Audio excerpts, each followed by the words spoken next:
ang mga namatay at ang kumilala sa ating Panginoon Kristo at ang bawat isang nakarinig ng mabuting balita ang Ebanghelyo ng kaligtasan at pananampalataya.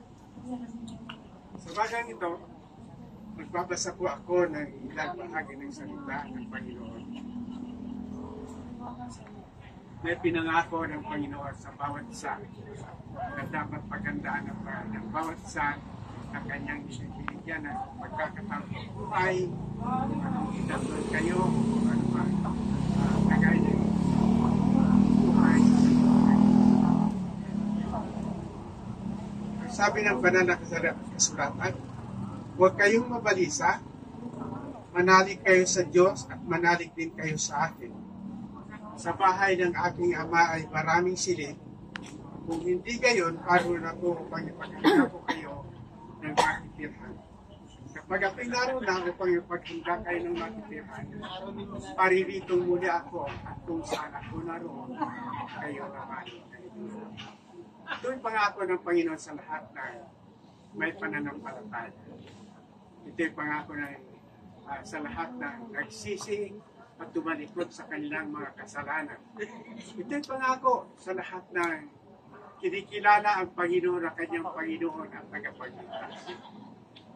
Nang pumarito ang Panginoon sa Kristo, ang ating Diyos, ang Panginoon sa Kristo, wala siyang unang ipinangaral sa sanlibutan kundi ang pagsisisi at pagtalikod sa kasalanan.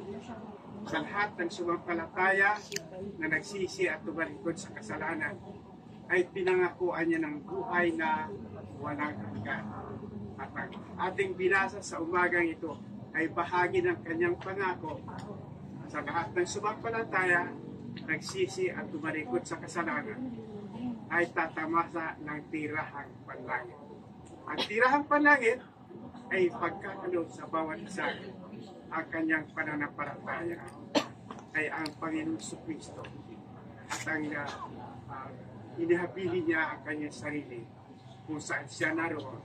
Ang lahat ng nagsisi at tumalikod sa kasalanan ay magtatamasa ng buhay na walang hanggan, natitira sa tirahang panlangit. Babalik na muli siya sapagkat kung saan siya naroon, lahat ng nagsisi at tumalikod sa kasalanan. Siya ang buhay. Isang araw, may magkapatid na Maria, Marta at Lazaro. Na si Lazaro ay namatay at nalungkot po ang kanyang dalawang kapatid na Maria at Marta. Ang sabi ng Panginoon, ako ang pagkabuhay at ang sino mang sumampalataya sa akin ay magtatamasa ng buhay na kung saan ako naroon, kayo naman. Biyaya sa lahat ng nagsisi. Biyaya sa lahat ng sumampalataya. Na tanging kay Kristo lamang ang ating kaligtasan. Unang pinangaral ng Panginoon ay ang pagsisisi. At ang pananampalataya ay pinag-ibigyan tingin ng Panginoon upang tamasain natin ang buhay na kapiling natin. Ang Kristong namatay sa krus at nabuhay na muli pagkatapos ng tatlong araw. Kaya sabi sa sulat ni Apostol Santiago sa unang Korinto 15, kung hindi muling nabuhay si Kristo, walang kabuluhan ang inyong pananampalataya. Kaya nga, ang pagkabuhay ng Panginoong Kristo ay tanda ng tinatawag na pagtatamasa ng bawat isang sumasampalataya sa Kanya ay magtatamasa din ng buhay na walang hanggan. Maliban, yung ating pagsisisi ay nagbalik kung saan tayo nagmula sa ating pagkakasala. Isang kataksilan sa Panginoon ay pinangako natin ang ating pagsisisi. Ngunit mabalik tayo sa orihinal nating pagkatao. Lahat ng tao, sabi na Apostol Pablo, nagkasala at walang matuwid, wala kahit isa. Ngunit hinihiling ng Panginoon ang tinatawag na reconciliation, pagbabalik loob sa Diyos, sapagkat inibig niya ang lahat ng kanyang nilalang, binigyan ng buhay katulad ni Kahanin na nagtamasa ng buhay na walang hanggan. Nang si Kadiding po ay pumanaw, ito nilimutan, at nililito ba din ni Jema. Ako rin po nagservisyo doon sa building na yun. At si Kadiding po ang kauna-unahan itong naging kaibigan kasama ni kapatid na Fred Cascan. At siya ang unang sumundo sa akin sa Tanawan Bible Church upang makarating sa Wawa. Sa Wawa po ang unang ministeryo ko na 1971. Siguro mo hinalala ko. At naglingkod ako sa Panginoon sa Wawa ng 3 beses bawat mga taong nakaraan. At si Kahanin po nagiging sa naging miyembro ng World Vision Philippines. Kaya si Kahanin po ay naglingkod sa Panginoon upang ang ministeryo ng pangangaral ng salita ng Diyos ay maihayag sa lahat sa Wawa. Kaya mayroon pong mga taga-Wawa na naging bahagi ng Wawa Bible Church kung tawagin ng araw. Si Kahanin po ay naging tinatawag na Bible Study Leader ng panahon yun ng Bible Vision. At wala na po ako sa Wawa. Ngunit ako inigipat po sa Pulong at Talisay. Dahil pa man, patuloy po ang aming ugnayan ni Jema sapagkat isa ang aming pagkakilala sa ating Panginoon na siyang nangako na kung ang siman sumampalataya ay magtatawasa ng buhay na walang hanggan. Amen. May katawang panlangit. Yun ang ipinangako ng Diyos. May katawang panlupa. Kapag ang tao ay namatay, babalik sa lupa sapagkat bawat isa sa atin, katulad ni Adan na nagmula sa lupa, ang unang tao si Adan ay nagmula sa lupa. Ang katawang physical ni Eva ay mula sa katawan ni Adan na nagmula sa lupa. Kaya bawat isa sa atin na nagtamasa ng buhay at lakas at mga panahong inilaga natin sa sanlibutan ito, ang araw na darating sa atin ay babalik sa lupa. Noong isang linggo naman po ay nahihilig kami dito bata na namatay sa sinapunan ng kanyang ina. Kumplito na po yun. Ngunit ang mensahe may kapatayan ng katawan babalik sa pagkakasya. Walang pinipili. Bawat isa sa atin, babalik sa lupa. Ngunit ang katawang pandangit, ang sino mang nagsisi at tumalikod sa kasalanan ay magtatamasa ng buhay na walang hanggan, pagsisising hindi muling babalik kung saan tayo nagmula sa ating pagkakasala nang tayo inango ng Diyos sa ating mga kasalanan sa krus ng Kalbaryo. Ang huling mensahe ng Diyos nagsay na sa sanlibutan ay sa ibabaw ng krus. Ang unang salita sa ibabaw ng krus, Ama, patawarin mo. Isang lalaki, dalawang lalaki na kasama ni Kristo na ipapako sa krus. Ang isa ay hinahanapan ng Panginoon sa Kristo ng kanyang kakayanan upang lumaya sa kanyang pagkakapako sa krus. Sabi niya sa Panginoon, ikaw ang Kristo, mabahagi niya at pagkita. Sasama.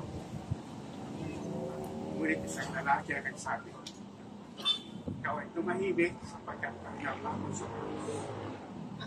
Ang lalaki hindi nagkabasa ng kasalanan samantalang nabubuhay sa sanlibutan.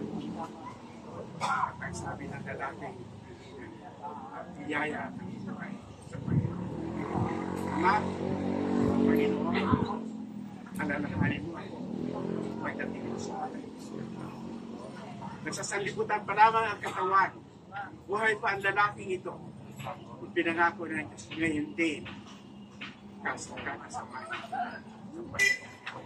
Ang bawat tumanggap sa Panginoon, nagdeklara ng kanyang relasyon sa Panginoon, ay ang pangako ng buhay na walang hanggan. Ngayon din, matapos na tanggapin natin ang Panginoon at tagapagligtas.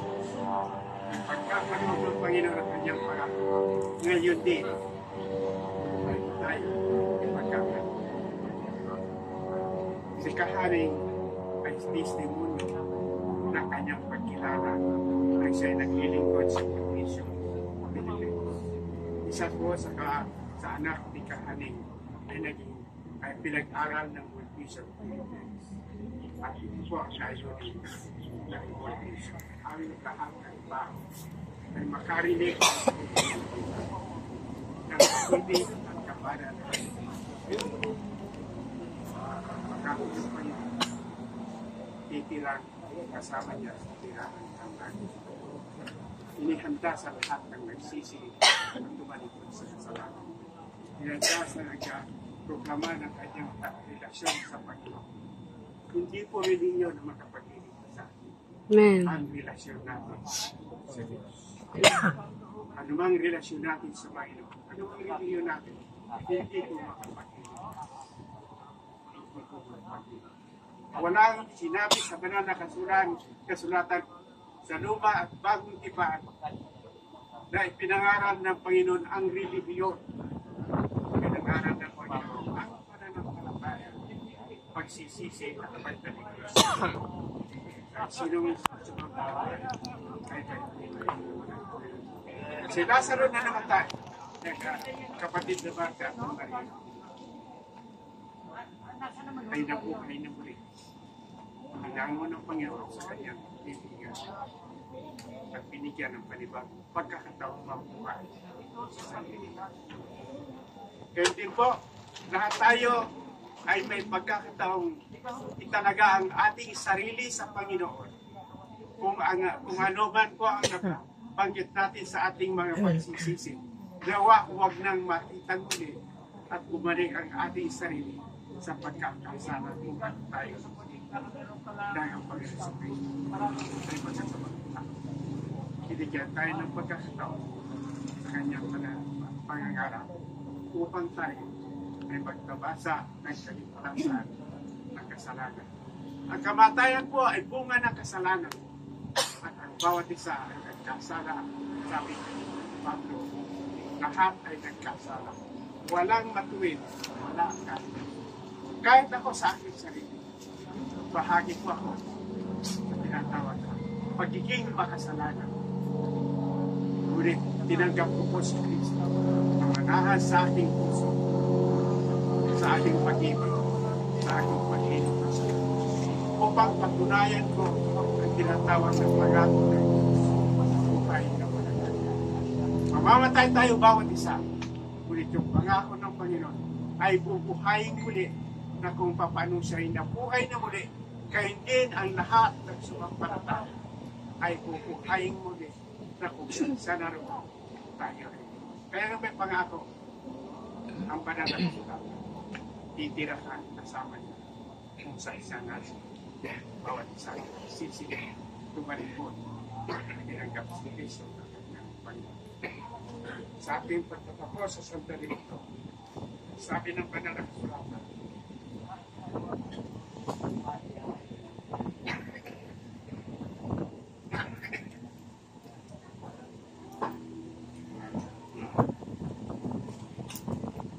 may isang katawan, may isang katawang panlupa at mayroon din isang katawang panlangit. Ibabalik sa lupa ang katawang panlangit. Ngunit ang katawang panlangit, ibabalik sa lupa ang katawang panlupa. Ngunit ang katawang panlangit ay titirang kasama sa katawang. Bubuhayin tayong lahat sapagkat itong katawang nabubulok ay dapat mapalitan ng katawang hindi nabubulok. At ang katawang panlupa na namamatay ay nabalik sa lupa. Kung napalitan niya ang katawang panlupa, ang katawang nabubulok, ang nabubulok, ang At ang napalitan na ng katawang panlangit, ang katawang panlupa, titira. Bubuhayin muli siya sa araw pagtunog ng trumpeta ng Panginoon sa kanyang pagtawag upang akayin ang lahat sa malatan ng nato upang manirahan sa talapirahan.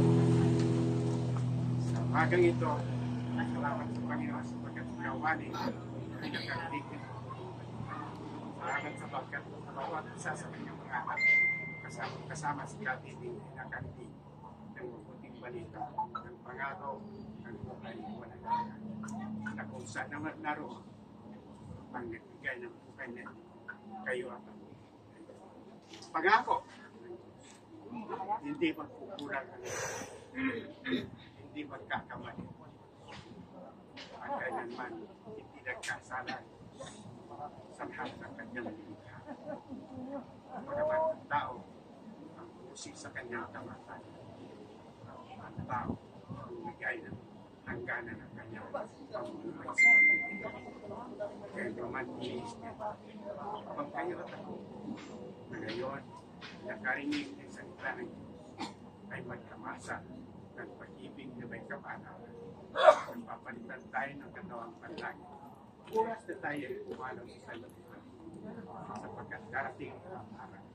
Bawat isa ay tanggap tayo sa ating panlilikha sa pagpangako ng Diyos na buhay na walang hanggan ay patuloy. Tumayo po tayong lahat.